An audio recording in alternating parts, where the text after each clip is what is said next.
once again, Raymond Arroyo. Welcome back to the World Over Thanksgiving 2016 edition. He's the best-selling author of 9 kids' novels, including the 100 Cupboards trilogy, the Ashtown Burial series, and most recently, Outlaws of Time. But tonight, he's here to talk about storytelling of a different sort through film, and the new movie he directed called The River Thief. Here's my exclusive with N.D. Wilson. So Nate, tell me about The River Thief. You have Diz, who is this kind of grifter who roams in and out of towns along this river. Why did you have to make this film now? I had to make it now because, well, I had a dream. It sounds cheesy to say, but I did. I actually... Sounds like Gypsy. I had a dream. I did. I dreamt the film, and I knew my locations. The whole film or a few images? Film, like the film. Wow. Walked into my producer's office the next morning, told him the film, and it was inspired by The Thief on the Cross. Dismas? Yes, St. Dismas, and I wanted to do a modern, contemporary Huckleberry Finn Thief on the Cross retelling, and so it had to be right now. It's a gripping story, and it pulls you in from a number of angles. I mean, he meets Marty, this grandfather of this girl. They meet at a diner, and it's an act of generosity that really pulls him in, throws his world off kilter. Absolutely. He is the thief. Yeah. He's used to taking what he needs. He thinks the world owes him because he's had a really hard life. Mm-hmm. And he meets Marty, played by Tommy Cash, Johnny Cash's brother. Yeah. And Marty does what my own grandfather always has done, and which is to give, and to give completely selflessly to people who are shocked by it. It's a scandalous thing to give to somebody who's trying to steal from you. And so Marty begins to give to him when he's being robbed, and that haunts him. That's the thing that really plants the seed that he can't get rid of. Yeah. And he's trying to, through the rest of the film, he's trying to account for that. Now, here's what I found astounding after watching this. You wrote and directed and shot this movie in 3 weeks. Yes. Now, why would you shoot this and write it in 3 weeks? How did you do it? Well, it was sort of a fever pitch situation. I mean, it was all the stars aligned, literally the stars, the talent all aligned. I had the money on hand, not a big budget, it's a little indie film. Yeah. I had actors committing to do it. I had the story that had just sort of appeared to me, however you want to say it. And they all had to leave and go off to other movies and TV shows. So there was this window where we're going to do it now or in a year. And I thought, well, I know the story, I know my locations, I don't have to communicate to a director, I already know everything about this, I think I can do it. My producer thought I was a little bit crazy, but then I sat down and wrote the script. And how long did it take you to write just the script? 3 days. Oh. So 3 days for the script, and then sent it to talent as they were on their way to locations to read on airplanes and begin the roundtable process and dive in. It was a rodeo, and it was a blast. It was an absolute blast. Now, there are inflections of magic in this natural setting, which is beautiful and haunting. I would argue it also comments on the action, and the nature almost becomes another player in this drama. The goal is for God and his reality and his creation, his landscapes, to be a character in the film, and to comment on the smallness of our own lives and adventures as you pull out of this little petty struggle into massive desert landscapes. The opening shot begins in the sky, descending down into this narrative, and the last shot is an ascension out, the same river, the same desert. And yes, I wanted the landscapes, and I wanted this magical world in which we live to be very much a part of the story.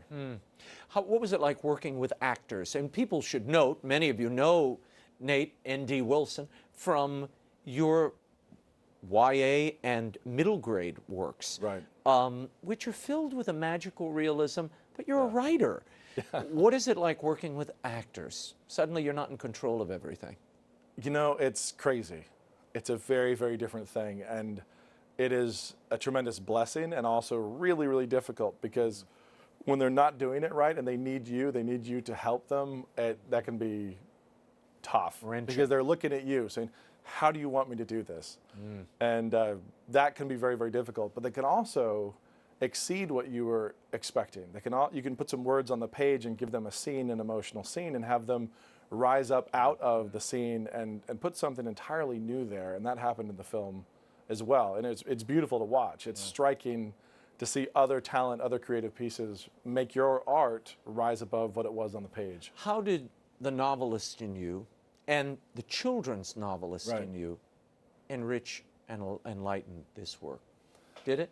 It did. The film is a little bit rebellious in 2 areas, and possibly 3. But one is the way I think that YA literature and storytelling in general communicates to our daughters.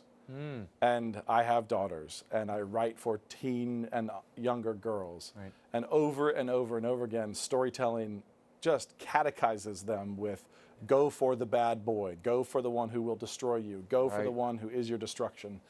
And I wanted to write, and I was informed by that experience in the YA side, I wanted to write very specifically to my daughters and to teen girls the truth.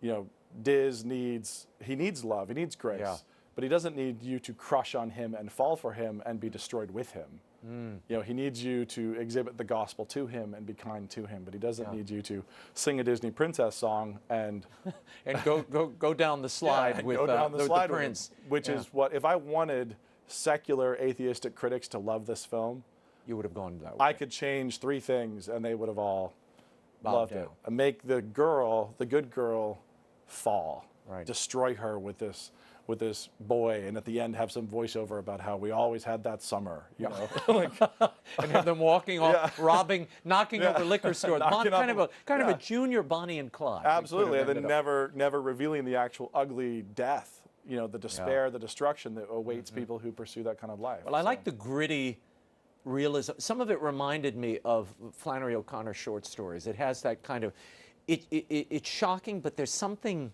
real. There's also something of your milieu here that you see in the Ashtown burials. Yeah. It has that abandonment, these kids on the run, they're caught in kind of shabby places on the edges of the world most of us occupy. Why is that appealing to you? Because it's this world. You know, one of my big agenda items is opening people's eyes to the reality in which they live. We're very numb to it. And trying to get kids or viewers to wake up to the periphery of what they're used to just dodge the calluses slightly, get to the nerve endings that are still awake, and write the stories into those locations to wake people up. I mean, that's a big part of it. No, this is a film about gritty grace and the promise that all of us have and the opportunities we miss. Now, before I can't reveal the ending, I won't do that to you. Did you wrestle over this ending? This is not, I mean, you already alluded to it. This is not the neat Hallmark special, Twilight ending that everybody, kind of expects in this genre. Did you wrestle over going there? No, maybe I should have, but I really didn't, because I knew that the truly satisfying ending was going to be the truth. And I thought that it really would resolve and really would satisfy and communicate the beauty of grace in a fundamental way that didn't have the Disney ending. Syrup. Yeah, I didn't dump a bunch of corn syrup on the end. I keep it real, but the grace is as real as the darkness. Yeah. And one of the things I think that storytellers do is they either make the grace metaphorical when the darkness is literal, or in Christian filmmaking, faith filmmaking, they make the darkness very, very metaphorical. It's not real, it's not that scary. It's a stand-in for and they try to make the grace literal while the darkness is metaphorical. And I want them on the same plane. The evil is real, and the grace is real, and the grace triumphs. It triumphs. The grandfather character, Marty, played by Tommy Cash, is inspired by my own grandfather, and who is crazy, and has been crazy his whole life in a great way, the best possible way. And there was a kid stealing his van, who was stealing his van in his living room, got his keys, is going to take off with his van, and my grandfather said, "No, it's yours. Take it. It's a gift. You're going to steal it anyway, and I don't want this on your conscience. Later on, when you get right with God, when God gets a hold of you, you don't have to pay me back for this. This is a gift."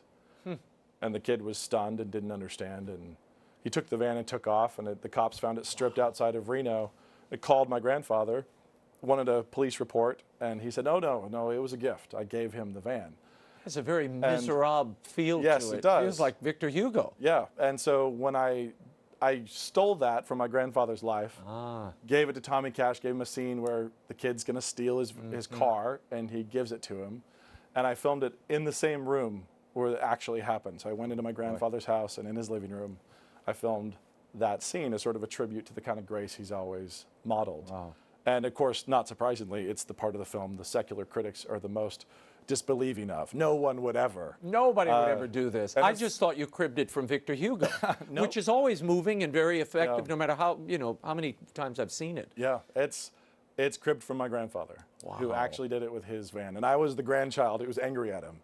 So He gave away my van. yeah, not my van. I was like, Could have been yours. yeah, exactly. Could have been yours. I could have had that. Could have had that beat up van. old Dodge. Could have been mine. Now, you did a movie, a little shorter film called Hound of Heaven, based on the great Francis Thompson Correct. poem. Why was that your first foray into film? It was a Okay. very surreal, trippy, grace-filled, shocking kind of project. It was because Hisao Kurosawa, the son of the legendary filmmaker Akira Kurosawa, and his friend had been having a discussion, his American friend had been having a discussion over whether or not a live-action film could be made around the poem, The Hound of Heaven. And when this got kicked to me, I was the first one who said, yeah, it could. Absolutely. Sure, why not? Because I wasn't in the film world, it seemed easy to me to say, oh, it'll be stagey, I'll do something theatrical, cinematic, but also literary. Yeah, very, very literary. It's going to move between dreamlike and real world, and also, stage play. And a rapper. Yeah, and then I'm going to get a rapper from LA, very talented guy named Propaganda. Real name Jason Petty, came in and he voiced those 180 lines of archaic Victorian poetry beautifully. And so it was a weird happenstance. It happened to be there. I love the challenge. I love obstacles. Anything that's a confinement. I'm more of a problem solver and an escape artist than I am an artiste. So I love confinement, restriction, and that's where the creative juices really flow. That. Stephen Sondheim says you write better. You really can only write from a restricted place. It's easier to write from a restricted place. Otherwise, you can't deal with everything. You need to have some. See, imagine being given an unlimited budget and any actor you wanted and any calendar you wanted. Making those decisions would be very, very difficult. Being given very little money, these pieces of talent, and these 3 weeks. It's like suddenly I can get creative and work inside. Do you bristle at people categorizing The River Thief as a Christian film? Well, no, I do not. But at the same time, it didn't exist in that particular marketplace. There are set grooves for faith film, and one of the things that did not surprise me that much is when those distributors viewed this film, they said, "This isn't a Christian film. It's way too real." Yeah, it's too real, and it doesn't give you it gives you a satisfying ending, hopefully like a good steak, but not like some whipped cream. Like it doesn't have all the sugar at the end. The pat ending. And they were saying it needs a pat, sugary ending, and instead of a deep, substantive ending, which I wanted. And so it didn't surprise me that secular critics would say, "Hey, this is Christian," and the Christian distributor said, "Oh, no, too it's dirty not." for me." Too dirty for me. Yeah. And it's it really is funny. There's no obscenities. There's no skin. It's a very clean YA film aimed at my demographic. But the faith film distributors were sort of, "Ooh, this is rough. This is tense, edgy." This is tense and edgy and a little too intense and exciting." And on the flip side, people were seeing grace in the gospel and saying, "Wait, we don't need that here.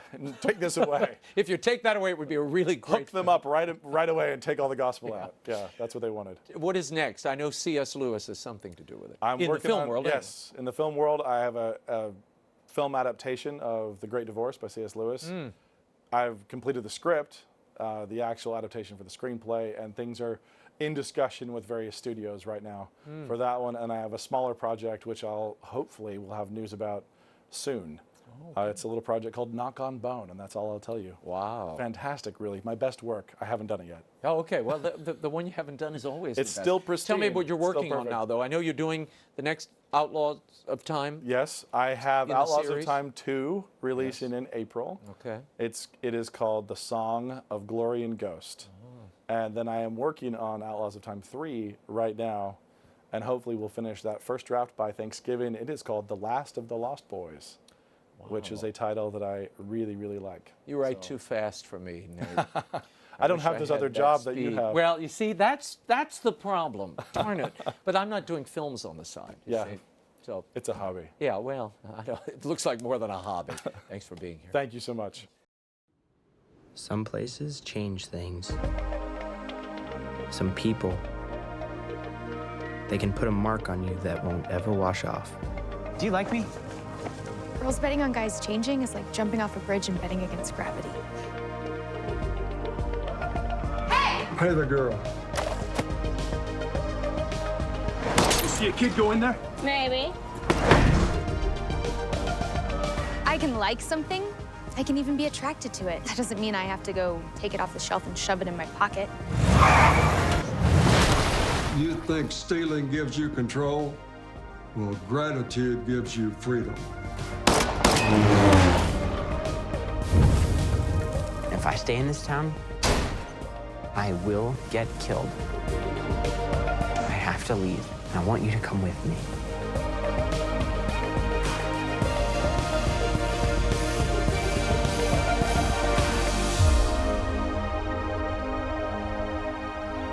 The River Thief, directed by N.D. Wilson, is available to stream online at iTunes and Amazon.com.